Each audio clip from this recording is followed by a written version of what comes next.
Bonjour, je m'appelle Antonella et la vidéo d'aujourd'hui, devenez un meilleur professeur de yoga. Alors, je vais te donner différentes qualités ou points à tenir en considération au cas où tu veux te dédier au yoga et d'y vivre. D'accord? Donc, en espérant que ces points puissent t'inspirer. Et ces points-là, tu peux en tout temps les développer. Alors, je commence. Le premier, donc, être expert, avoir les qualifications. Pour être professeur de yoga, il faut un minimum de 2 ans à 300 heures, minimum. Mais on sait que ce n'est pas assez. Donc, c'est toujours bien de continuer à s'instruire, à se former, à se spécialiser. D'accord? Donc, être expert dans un domaine. Est-ce que je veux me spécialiser et travailler auprès des personnes âgées, auprès des personnes malades, etc. Donc, voilà, donc être expert. Avoir une pratique personnelle. Oui. Donc, les gens se rendent compte quand vous lisez un livre ou quand vous citez quelqu'un. La pratique personnelle va faire en sorte que vous transmettez à vos élèves ce que vous avez vécu, ce que vous avez compris de la pratique.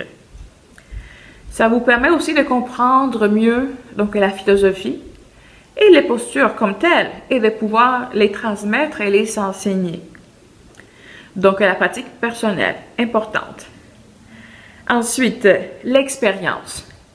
Je ne sais pas si vous avez entendu parler de la théorie des 10 000 heures. Qu'il faut 10 000 heures d'expérience pour être expert dans un domaine. Oui. Et ces 10 000 heures équivaut environ à 5 ans. 5 ans, ça peut être beaucoup comme pas. Donc, à ça, je veux dire aux professeurs de yoga qui veulent se dédier à cette profession et d'y vivre, d'aller étape par étape. Des fois, je vois les professeurs de yoga qui finissent leur formation de professeur de 200 heures ou de 300 heures et qui veulent déjà ouvrir un studio et qui veulent déjà y vivre. C'est bien d'avoir cette idée, mais il faut la travailler. Comme j'avais dit dans d'autres vidéos précédentes, il faut avoir un plan d'affaires. D'accord? Avec quelle clientèle tu veux travailler? Quels sont tes objectifs? Quelles sont ta mission, ta vision, etc. Et d'aller pas à pas. Entre-temps, de continuer donc à avoir l'expérience, à travailler jusqu'à un moment où on va être prêt pour pouvoir se lancer. D'accord? Ensuite, c'est savoir communiquer. Donc, la communication, être pédagogue aussi. Donc, c'est de savoir transmettre un message. Et ça se fait dès que vous rentrez dans votre local, dès que vous recevez les gens. Donc, avec quel ton de voix allez-vous enseigner? Avec quel vocabulaire? Donc, on n'enseigne pas pareil, on ne parle pas avec le même vocabulaire avec un groupe de 70 ans et plus qu'avec un groupe de 20 ans.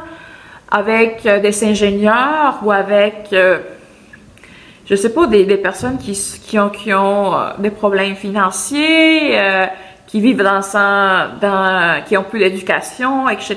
Donc, voyez, c'est pour ça qu'il faut étudier quelle est notre clientèle. D'accord? Être créative. Savoir travailler avec ce que vous avez. Et non pas dépendre d'un accessoire comme tel. Oh non, j'ai pas de blocs, je ne peux pas t'enseigner. Non.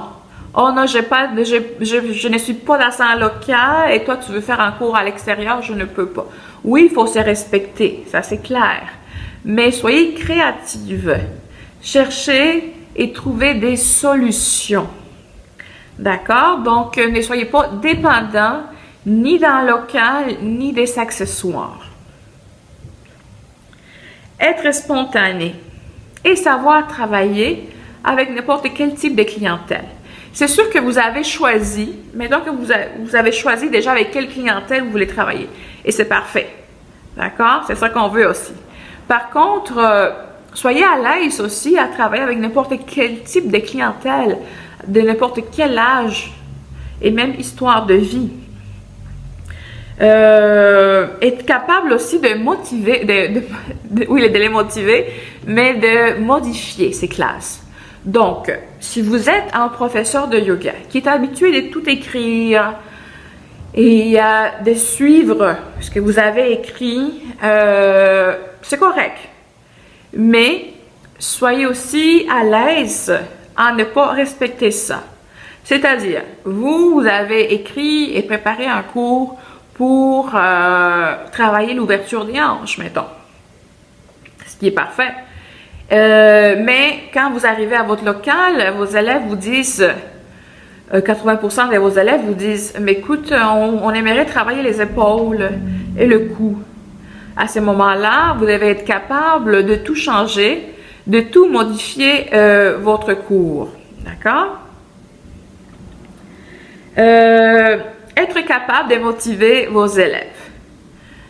Ne pas en faire trop non plus. Donc, de trouver vraiment l'équilibre en tenant en considération donc son histoire, l'histoire de la personne et la réalité aussi de la situation.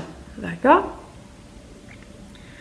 Tout en honorant ses émotions. Ensuite, être cohérent et efficace dans votre enseignement. Tout doit faire du sens. Donc, de façon progressive et de façon amusante. Donc, respecter le corps, le mouvement, l'alignement, les postures, le contre-posture, etc. Respecter le rythme et l'histoire de chacun. Respecter l'intégrité de chaque personne, leur histoire, d'où ils viennent, qu'est-ce qu'ils ont vécu. Donc, encore une fois, des fois, on peut penser qu'on connaît ce que la personne a vraiment besoin, mais peut-être la personne n'est pas prête ou ne veut pas, simplement. À ce moment-là, la priorité est la personne et l'étudiant-étudiante et pas nous. Donc, mettre toujours l'autre, votre élève, comme priorité. D'accord? Et en dernier, donc, nous ne sommes pas ni des médecins, ni des psychologues, ni des physiothérapeutes. Qu'est-ce que ça veut dire? Que nous ne pouvons pas diagnostiquer. Par la loi, nous ne pouvons pas. Et c'est dommage que je vois encore des publicités des professeurs de yoga qui disent, bon, si vous faites mon cours, vous n'allez plus avoir de syphose, vous n'allez plus avoir de scoliose, vous allez guérir de ci ou de ça, ou même des professeurs de yoga qui font le diagnostic dans leurs cours privés. Donc, faites attention à cela. Respectez votre champ de compétences et restez-y. D'accord? Si vous voulez vraiment diagnostiquer, mais vous pouvez étudier en conséquence pour pouvoir le faire. Donc, voilà. Donc, voici les 10 points que vous pouvez développer si jamais vous voulez vous consacrer, vous dédier à l'enseignement du yoga et d'y vivre. Si jamais vous voulez que je développe un point ou d'autres points, vous pouvez me le dire en commentaire. Et si jamais tu trouves qu'il y a d'autres points que je n'ai pas mentionnés, tu peux aussi l'écrire. Merci et bon succès!